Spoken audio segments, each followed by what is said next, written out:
the clock, put me on top, everybody drop. Hello friends, మా Europe trip కోసం మేమైతే షెంగన్ visa already తీసేసుకున్నాం.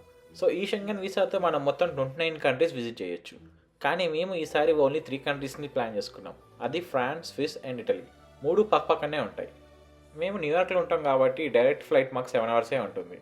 So నేను నార్త్ అట్లాంటిక్ ఎయిర్వేస్లో ప్యారిస్కి అయితే డైరెక్ట్ ఫ్లైట్ బుక్ చేసుకున్నాను. ఇది ఆర్లీ ఎయిర్పోర్ట్కి అయితే వెళ్తుంది. ఎర్లీ మార్నింగ్ 1కి న్యూయార్క్ నుంచి బయలుదేరిన ఈ ఫ్లైట్ ప్యారిస్కి అయితే మధ్యాహ్నం 2:33కి రీచ్ అవుతుంది. సో ఇది ఎందుకో మాకు చాలా బెస్ట్ టైమింగ్స్ అని అనిపించింది అనమాట. అండ్ ఫ్లైట్ కూడా చాలా నీట్గా ఉంది. ఇన్ఫో ఎంటర్టైన్మెంట్ కూడా బాగుంది. నైట్ ఫ్లైట్ కాబట్టి డిస్టర్బెన్స్ లేకుండా పడుకోవడానికి ఐ మాస్క్ మరియు ఇన్ఫో ఎంటర్టైన్మెంట్ కోసం అని చెప్పి ఇయర్ ఫోన్స్ కూడా ఇచ్చారు. ఇది బాగుంది. మీరు షెంగన్ వీసా అప్లై చేసేటప్పుడు ఏ కంట్రీలో ల్యాండ్ అవుతున్నారు అనేది ముఖ్యం కాదు, ఏ కంట్రీలో ఎక్కువ డేస్ ఉంటున్నారు అనేది ముఖ్యం. సో మీరు అప్లై చేసేటప్పుడు ఏ కంట్రీలో ఎక్కువ డేస్ మీ హోటల్ చూపిస్తున్నారో ఆ కంట్రీ యొక్క ఎంబసీకి మాత్రమే అప్లై చేయండి. ప్యారిస్లో మొత్తం 2 ఎయిర్పోర్ట్లు ఉన్నాయి. అందులో మేము దిగేది ఆర్లీ ఎయిర్పోర్ట్. సో ఈ ఎయిర్పోర్ట్ అనేది మన నేవాగ్ ఎయిర్పోర్ట్ లాగా అనమాట.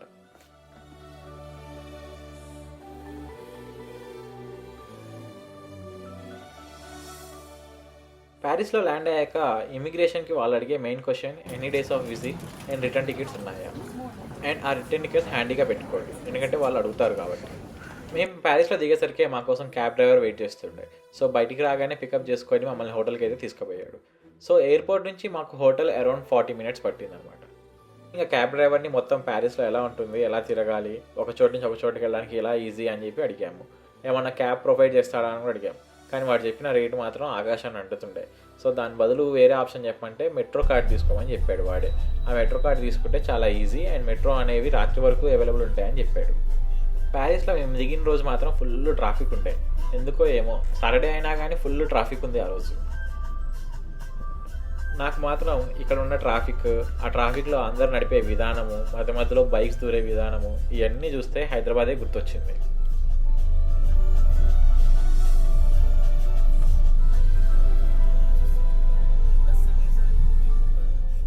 చాలాసేపు తర్వాత కూడా ఇంకా ట్రాఫిక్ క్లియర్ కాకపోతే ఇంకా ఆ డ్రైవర్ మమ్మల్ని హోటల్కి కొంచెం దూరంలో దింపేశాడు.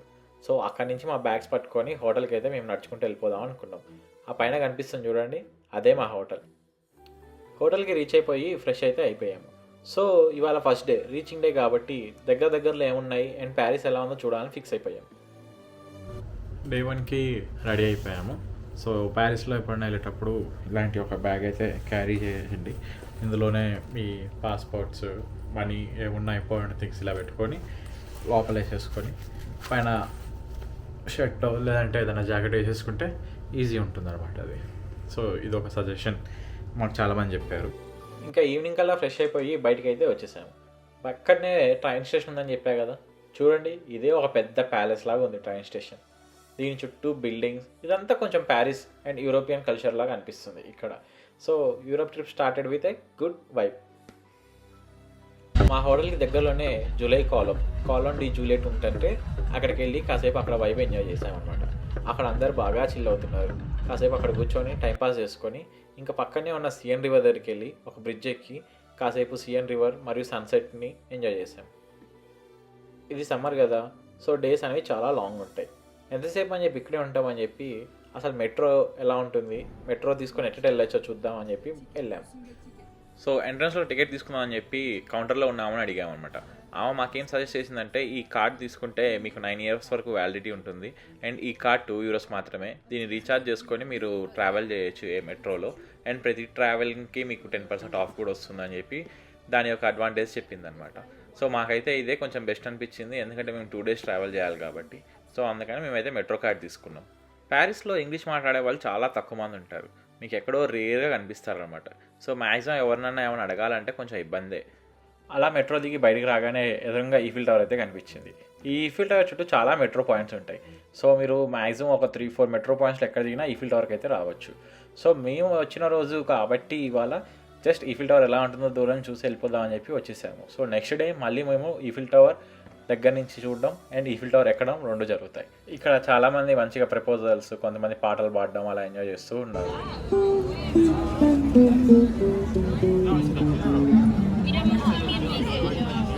Mira más, respira con el niño, tiene que... ఇంకా ఈ రోజుకి ఐఫిల్ టవర్ చూసేసి ఇంకా బ్యాక్ టు హోటల్ అయితే స్టార్ట్ అయిపోయాం. మళ్ళీ బ్యాక్ సేమ్ మెట్రో ఎక్కేసామన్నమాట. మెట్రో మాత్రం చాలా కన్వీనియంట్ ఉంటుంది ప్యారిస్, ఒక చోటు నుంచి ఇంకో చోటుకి వెళ్ళడానికి. అండ్ స్టాప్స్ కూడా మనకి చాలా ఈజీగా ఉంటాయి. నెక్స్ట్ రోజు మార్నింగ్ హోటల్లోనే బ్రేక్ఫాస్ట్ అయితే చేసాము. సో చాలా రకాల బ్రేక్ఫాస్ట్ అయితే ఉంటుంది, like pan cakes and cereals, ఇట్లా చాలా ఫ్రూట్స్, వెజిటేబుల్స్ చాలా ఉంటాయి అనమాట. సో బ్రేక్ఫాస్ట్ చేసేసి పక్కనే ఉన్న స్టేషన్లో మెట్రో ఎక్కేసేసి మళ్ళీ ఇవాళ మా ట్రిప్కి స్టార్ట్ అయిపోయాము.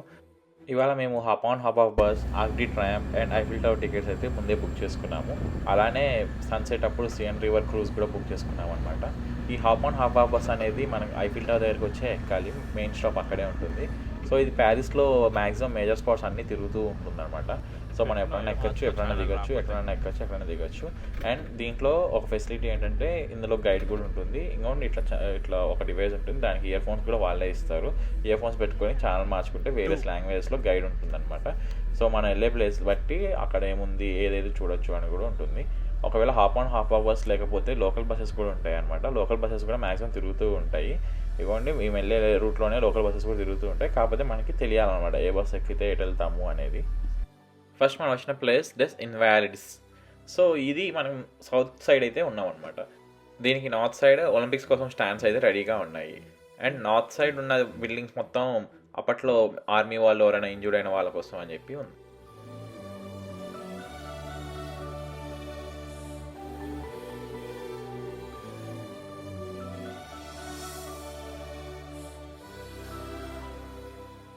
ఒలింపిక్స్ టైం కాబట్టి రోడ్స్ అయితే చాలా బ్లాక్ ఉంటాయి. దానివల్ల మా బస్సెస్కి చాలా ఇబ్బంది అయింది. యూజువల్గా వెళ్ళే రూట్స్ కాకుండా డిఫరెంట్ రూట్స్ తీసుకోవాల్సి వచ్చింది.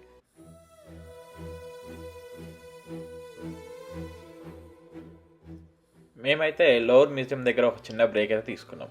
లోపలికి వెళ్దామంటే లైన్ చాలా పెద్దగా ఉండడంతో లోవర్ మ్యూజియం అయితే స్కిప్ చేసాం. దీని తర్వాత మళ్ళీ ఇక్కడే hop on hop off bus ఎక్కి ఆర్క్ డి ట్రయంఫ్ అయితే వచ్చాం. ఆర్క్ డి ట్రయంఫ్ చూడడానికి చాలా బాగుంటుంది. దీని చుట్టూ ఎప్పుడు ట్రాఫిక్ ఉంటూనే ఉంటుంది. ఇగోండి, దాని ఎదురుగానే మనకి hop on hop off bus stop అయితే ఉంటుంది. అక్కడే దిగడం, అక్కడే ఎక్కడం. దీని చుట్టూ చూస్తే వెహికల్స్ ఎప్పుడు తిరుగుతూనే ఉంటాయి.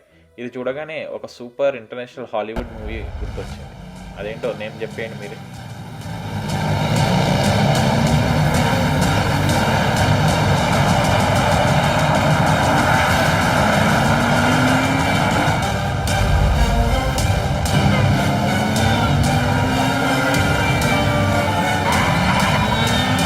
దీనికి మాకు ఆల్రెడీ టికెట్స్ ఉండడంతో లైన్ పెద్దగా ఉన్నా కానీ వెయిట్ చేసాం. ఆల్మోస్ట్ ఒక 40 మినిట్స్ వెయిట్ టైం తర్వాతకి లోపలికి అయితే వెళ్ళడం స్టార్ట్ చేసాం. సో ఇది ఎక్కాలంటే మనం ఓన్లీ స్టెప్స్తోనే ఎక్కాలి. లిఫ్ట్ ఉంటున్నా కానీ అది కొంతమందికి మాత్రమే యాక్సెస్ ఉంటుంది, లేదా స్పెషల్ టికెట్ ఉన్న వాళ్ళకి మాత్రమే. పైకి ఎక్కాక ఇది 2 ఫ్లోర్స్లో ఉంటుంది. ఫస్ట్ ఫ్లోర్ రీచ్ అవ్వగానే అక్కడ మనకి కొంచెం సేపు రెస్ట్ తీసుకోవడానికి, చూడడానికి ఉంటుందన్నమాట. అక్కడి నుంచి చూడండి, కింద మొత్తం వ్యూ ఎలా ఉంటుందో చూపిస్తుంది అనమాట. లైవ్ కెమెరా అది. కింద ఎవడైతే ఉన్నాడో అన్ని లైవ్లో చూడొచ్చు అనమాట. ఫస్ట్ ఫ్లోర్ అయ్యాక సెకండ్ ఫ్లోర్కి మళ్ళీ స్టెప్స్ ఎక్కి సెకండ్ ఫ్లోర్కి అయితే వెళ్ళాలి. ఈ ప్యారిస్లో ఆర్క్ డి ట్రయంఫ్ కూడా one of the highest building అనమాట. ఇది just one of the not highest building. దీని చుట్టూ అరౌండ్ 12 రోడ్స్ వరకు ఉంటాయన్నమాట. ఆ 12 రోడ్స్కి ఎండ్ పాయింట్ ఇదే. పైకి ఎక్కాక 2 సైడ్స్ మనకి 180 డిగ్రీస్ మ్యాప్ అయితే ఉంటుందన్నమాట. సో ఈ మ్యాప్లో మనకు కనపడే ప్లేసెస్ ఏంటి, అక్కడ కనపడే ఆర్కిటెక్చర్స్ ఏంటి అని చెప్పి క్లియర్గా మెన్షన్ చేసి ఉంటుందన్నమాట. సో మ్యాక్సిమం ప్యారిస్ మొత్తం మనం దీనిపై నుంచి చూడొచ్చు. ఈవెన్ ఐఫిల్ టవర్ కూడా దీని దగ్గర నుంచి బాగా కనిపిస్తుంది. అండ్ చాలా దగ్గర ఉన్నట్టు అనిపిస్తుంది, కానీ చాలా దూరం ఉంటుంది. నెపోలియన్ 1 అనే రాజు 1805 బ్యాటిల్ ఆఫ్ ఆస్టర్లిట్జ్ గెలిచాక ఆ గెలుపుకి, విక్టరీకి రిజెంబ్లెన్స్గా దీన్ని కట్టించాడు అనమాట. ఈ బిల్డింగ్ మన తెలుగు సినిమాల్లో బాగా ఫేమస్ అయిన ఒక సినిమాలో కూడా ఉంది. ఆర్క్ డి ట్రయంఫ్ ఎక్కాలంటే మొత్తం మనం 284 స్టెప్స్ ఎక్కాలి. ఇంక ఇది చూసేసాక ఈవినింగ్ మాకు ఐఫిల్ టవర్ టికెట్స్ ఉన్నాయి కాబట్టి ఐఫిల్ టవర్ యొక్క మీటింగ్ పాయింట్, అంటే మాకు విత్ గైడెడ్ టూర్ అనమాట. సో ఆ యొక్క మీటింగ్ పాయింట్కి అయితే స్టార్ట్ అయిపోయాం. ఈ ఐఫిల్ టవర్ని ఐఫిల్ అనే సైంటిస్ట్ కట్టాడు అనమాట. సో దీన్ని ఎక్కడానికి మనకి 2 వేస్ ఉంటాయి, లిఫ్ట్ అండ్ స్టెప్స్. ఈ స్టెప్స్తో మనం మ్యాక్సిమం మాకున్న టికెట్లో మేము సెకండ్ ఫ్లోర్ వరకు స్టెప్స్లో అయితే వెళ్ళగలం. ఇది ఐఫిల్ టవర్ అని 1889లో ఐఫిల్ అనే ఆయన కట్టించాట. అలాగా? అవును బామ్మ. ఆ 130 మీటర్ స్థలంలో 300 మీటర్స్ ఎత్తున ఈ టవర్ ని నిలబెట్టడం ఓ వింత.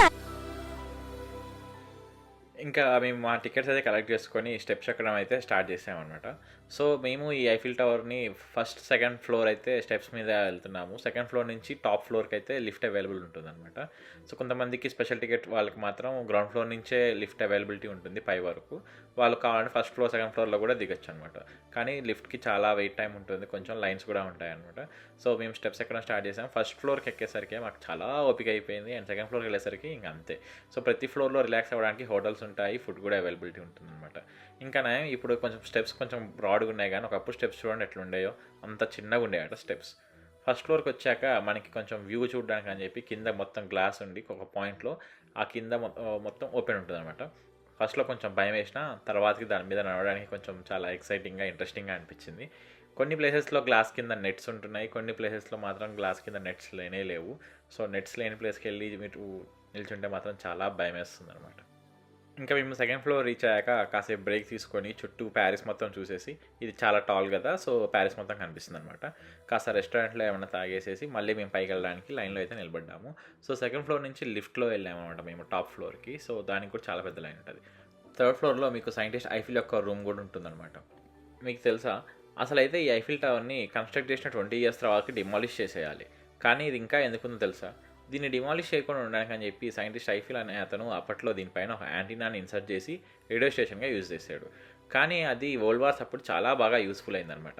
అందుకని దీన్ని అప్పుడు డిమాలిష్ చేయలేదు. అండ్ అప్పటి నుంచి ఇది కంటిన్యూ అవుతూనే ఉందన్నమాట. ప్యారిస్ అంతా ఒకటే హైట్లో ఉంటుంది చూడడానికి, ఆల్మోస్ట్ సేమ్. ఐఫిల్ టవర్ మాత్రమే మధ్యలో చాలా పొడుగ్గా ఉంటుంది.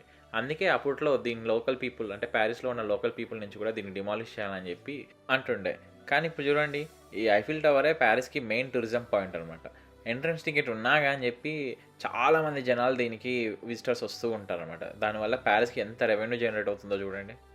న్యూయార్క్కి హడ్సన్ రివర్, అలానే హైదరాబాద్కి మూసీ రివర్ ఎలానో ఈ ప్యారిస్కి సియన్ రివర్ అలా అనమాట. సిటీ మొత్తం పారేదే ఈ సియన్ రివర్. ఆ సియన్ రివర్ క్రూజ్కే మనం నెక్స్ట్ వెళ్ళబోతున్నాం. సియన్ రివర్ క్రూజ్కి టికెట్స్ తీసుకున్న తర్వాత మీరు ఏ టైంకైనా అది ఎక్కచ్చు అనమాట. కానీ లాస్ట్ క్రూజ్ మాత్రం 9 o'clock ఉంటుంది. సో మేము లాస్ట్ క్రూజ్ ఎక్కుదాము, చీకట్లో ఐఫిల్ టవర్ చూద్దామని చెప్పి 9 o'clock క్రూజ్ అయితే ఎక్కాం. దీనికి బాగానే జనాలు రష్ ఉందన్నమాట. ఈ క్రూజ్ కూడా మనకి ఐఫిల్ టవర్ ముందే ఉంటుంది. సో వెళ్ళేటప్పుడు చూడండి, ఐఫిల్ టవర్కి లైట్స్ వేయలేదు, ఏమీ లేదు, ఎందుకంటే ఇంకా చీకటి అవ్వలేదు కాబట్టి. సో ఈ రివర్లో అలా క్రూజ్ ఒక 1/2 hour ముందుకు వెళ్తుంది, ఇంకో 1/2 hour వెనక్కి వస్తుంది అనమాట. సో చాలా ప్లేసెస్ ఈ క్రూజ్ అయితే కవర్ చేస్తుంది. చాలా ప్లేసెస్ చూడడానికి చాలా బాగుంటాయి. ఈ బ్రిడ్జెస్, చాలా బ్రిడ్జెస్ కింద నుంచి క్రూజ్ కూడా వెళ్తూ ఉంటుంది. ఆ బ్రిడ్జెస్ కిందకి వెళ్ళగానే మా క్రూజ్ వాళ్ళు మాత్రం చేసిన అల్లరి అంతా ఇంత కాదు, ఒకటే అల్లరి. ఈ క్రూజెస్లో టాప్ ఫ్లోర్ సీటింగ్ ఉంటుంది, అలానే కింద కూడా సీటింగ్ ఉంటుంది. ఎవరైనా మ్యాక్సిమం టాప్ ఫ్లోరే ప్రిఫర్ చేస్తారు. అండ్ నేను కూడా టాప్ ఫ్లోరే సజెస్ట్ చేస్తాను మీకు, ఎందుకంటే టాప్ ఫ్లోర్ నుంచి మీకు మ్యాక్సిమం బిల్డింగ్స్ కనపడతాయి. అలానే మీరు ఈ క్రూజ్కి వెళ్ళాలంటే కొంచెం ఈవినింగ్, లాస్ట్ ట్రిప్లో అయితే వెళ్ళండి 9 o'clockకి. ఎందుకంటే వెళ్ళేటప్పుడు మొత్తం నార్మల్గా ఉన్న, బ్యాక్ వచ్చేటప్పుడు మాత్రం మొత్తం బిల్డింగ్స్కి లైట్స్తో చాలా బ్యూటిఫుల్గా ఉంటుంది. అపార్ట్ ఫ్రమ్ దట్ ఇంకా ఐఫిల్ టవర్ కూడా లైట్స్ స్టార్ట్ అవుతాయి అన్నమాట. సో చీకటి పడడం స్టార్ట్ అయ్యాక ఐఫిల్ టవర్ లైట్స్ అయితే స్టార్ట్ అవుతాయి. అండ్ ఎవ్రీ 1 hour ఒకసారి ఫర్ 5 minutes స్పార్కిల్స్ అనేవి వస్తాయి అనమాట. సో మేము 9 o'clock క్రూజ్ ఎక్కాము కాబట్టి బ్యాక్ వచ్చేసరికి 10-10:15 అవుతుంది. సో 10 o'clock to 10:05 వరకు ఈ స్పార్కిల్స్ అనేవి ఆన్ అవుతాయి. క్రూజ్ నుంచి దాన్ని చూసి ఫొటోస్ దిగితే ఉంటుంది, ఆసమ్ ఉంటుంది. సో నేనైతే పక్కా ఇది సజెస్ట్ చేస్తాను, ఎవరైతే నా వీడియో చూస్తున్నారో ఖచ్చితంగా 9 o'clock క్రూజ్కి వెళ్ళడానికి ట్రై చేయండి. ఇంకా కాసేపు ఫొటోస్ దిగేసి హోటల్కి అయితే బ్యాక్ వెళ్ళిపోయాము. సో నెక్స్ట్ డే మేమైతే స్విట్జర్లాండ్కి స్టార్ట్ అవుతున్నాం అనమాట. సో నెక్స్ట్ స్విట్జర్లాండ్ వీడియోస్ వాటన్నిటి కోసం like, share and subscribe friends.